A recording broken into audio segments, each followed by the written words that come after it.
The expensive wine in Michael's glass slashed dangerously as he gestured dramatically, recounting his latest triumph to our captivated family. The investors couldn't write the check fast enough. He boasted, his designer watch catching the light. $50 million, just like that. I took a small sip of my own wine, watching my mother beam at her stepson with undisguised pride. Dad was nodding along, thoroughly impressed by the young tech mogul he'd helped raise. Even my younger sister Sarah was hanging on Michael's every word. And it all started with Julia's little idea, Michael added, throwing me what he probably thought was a generous acknowledgement.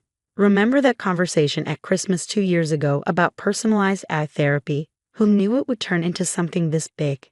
My name is Julia Chen, and at 32, I was watching my stepbrother take credit for a company that was secretly mostly mine. Not that Michael or anyone else at this table knew that particular detail. It was just a rough concept, I said modestly, playing my part. You're the one who made it real. Michael raised his glass in my direction. Here's to family inspiration. Though maybe next time come up with an idea you can actually execute yourself, sis. The condescension in his voice made my mother wince, but I just smiled. If he only knew about the execution that had already taken place. 2 years ago, that Christmas conversation hadn't been the casual chat Michael remembered. I had spent months developing the AI therapy concept, creating detailed business plans, and even building a basic prototype. When I shared it with Michael, I'd been looking for genuine feedback from someone I thought I could trust. Instead, 3 weeks later, he registered the company himself. Therapy was born, with Michael Stewart as its founder and CEO. He even used the name I suggested. Did you really come up with the basic idea, Julia? Sarah asked, her eyes wide. That's so cool. Oh, it was nothing, I assured her, catching Michael's sharp look. Just a vague concept. Michael did all the real work. What Michael didn't know was that while he'd been busy playing tech visionary, I'd been methodically acquiring control of his company through a complex network of shell corporations and investment vehicles. My phone buzzed quietly, a message from Thomas, my lawyer. Final paperwork filed.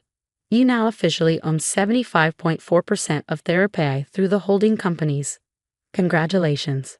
I excused myself to the bathroom, needing a moment to appreciate the irony of the situation.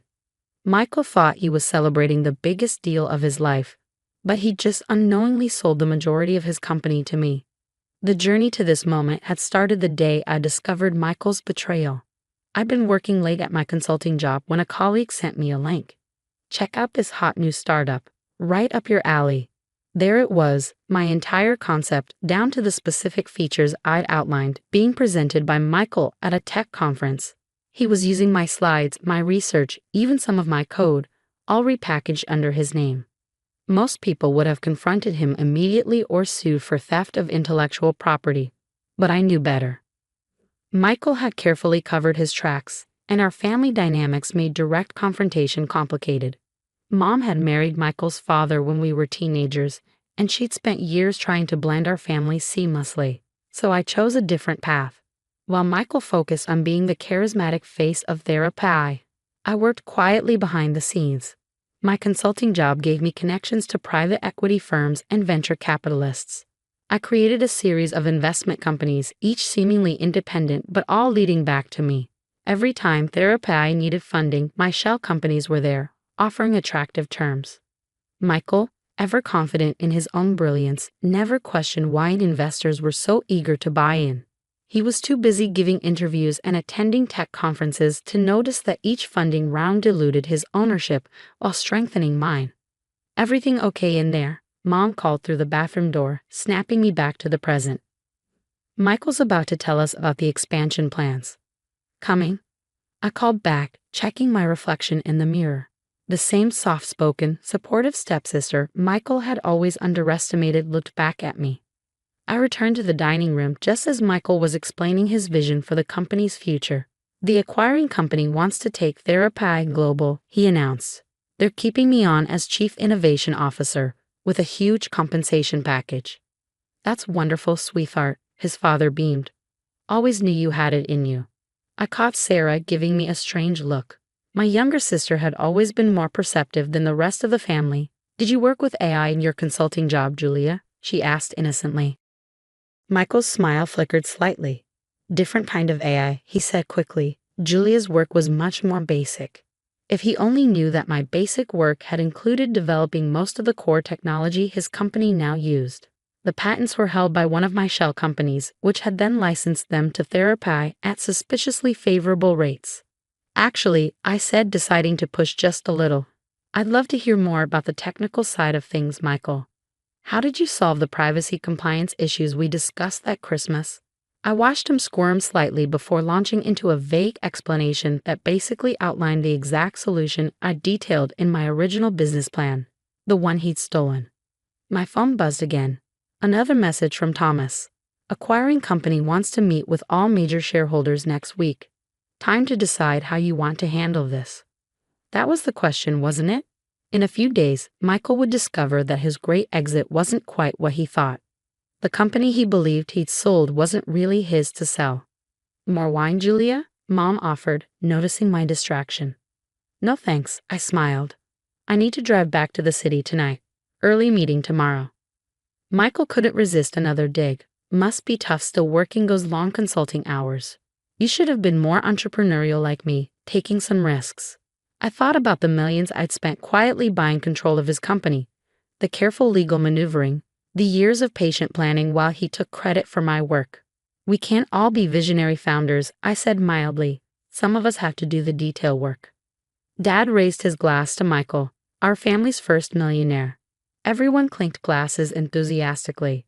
I participated in the toast while checking my calendar. The shareholders' meeting was in exactly 6 days.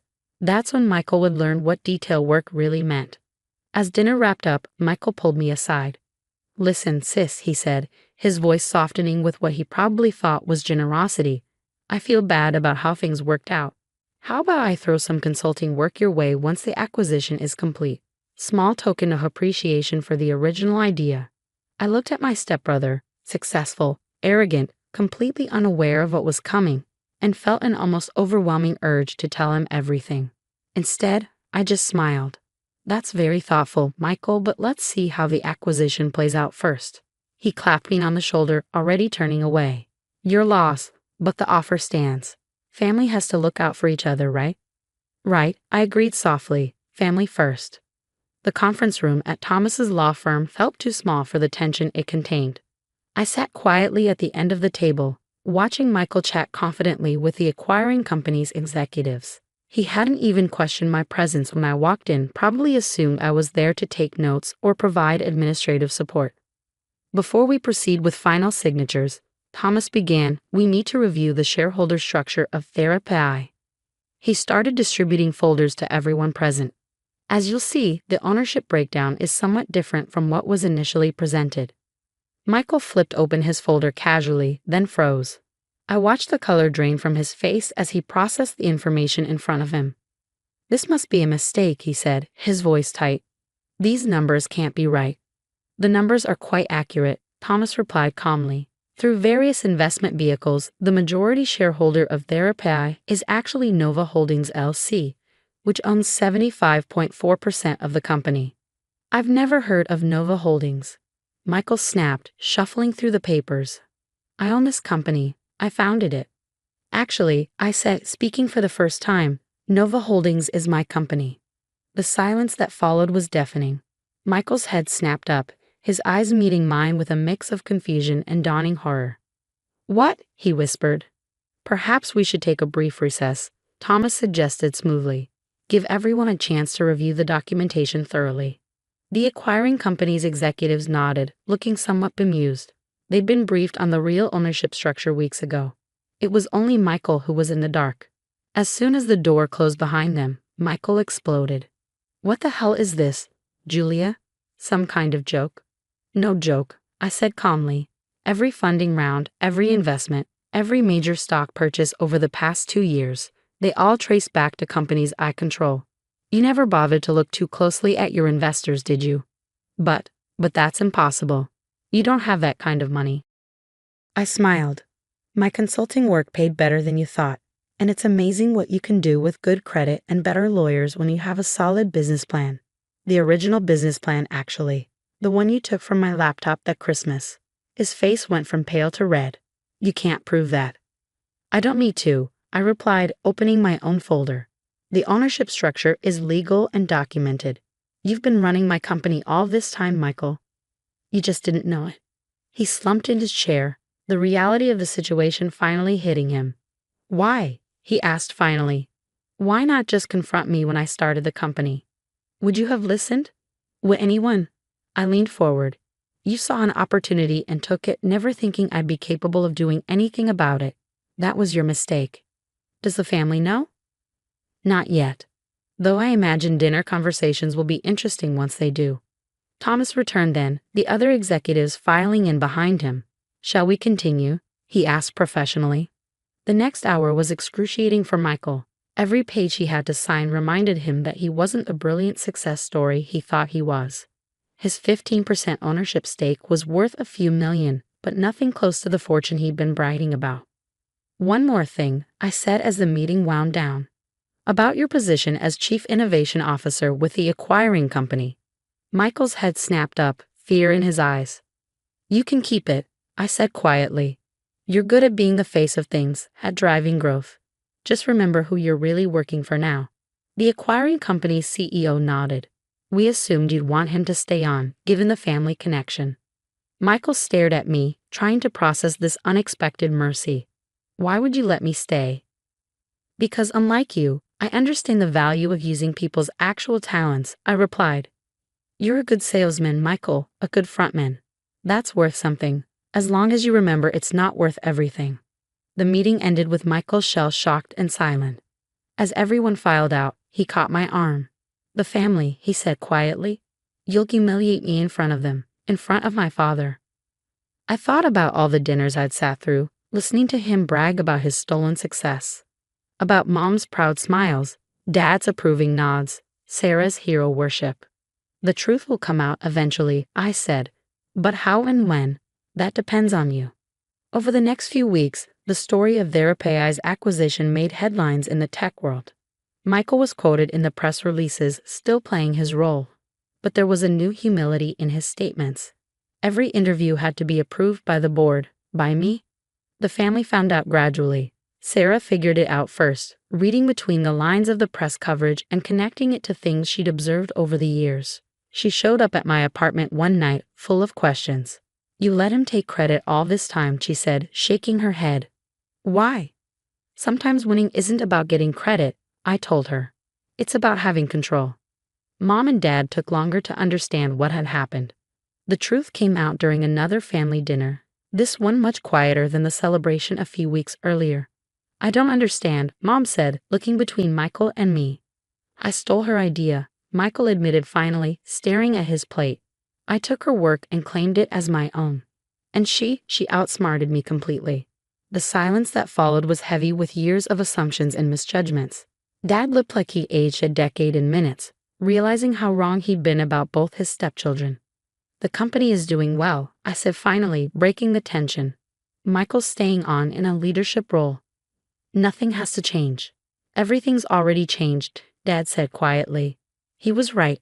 The family dynamics shifted subtly but significantly after that. Michael's boasting stopped. Instead of dismissing my opinions, he began actively seeking them. Mom started asking about my other projects, finally seeing me clearly instead of through the lens of Michael's success. A year later, TherapAI had expanded globally, helping millions of people access mental health support through AI technology. Michael had grown into his role, actually earning respect instead of just assuming it. We developed a new kind of relationship, not quite friends, but no longer rivals. You could have destroyed me, he said during a rare moment of honesty after a board meeting. Why didn't you? I thought about it carefully before answering. Because this way, you have to live with knowing exactly who you are and who I am. That's worth more than revenge. The lesson hadn't been cheap. It had cost millions to quietly take control of TherapAI. But watching Michael learn humility, seeing him actually grow into the success he'd once only pretended to be, made it worth every penny. Sarah asked me once if I regretted not getting public credit for creating TherapAI. I showed her the company's financial reports instead. Credit is for people who need others to believe in them, I told her. Power is for people who believe in themselves. The family still has dinner together regularly, though the conversations are different now. Michael talks less but says more. Mom asks better questions.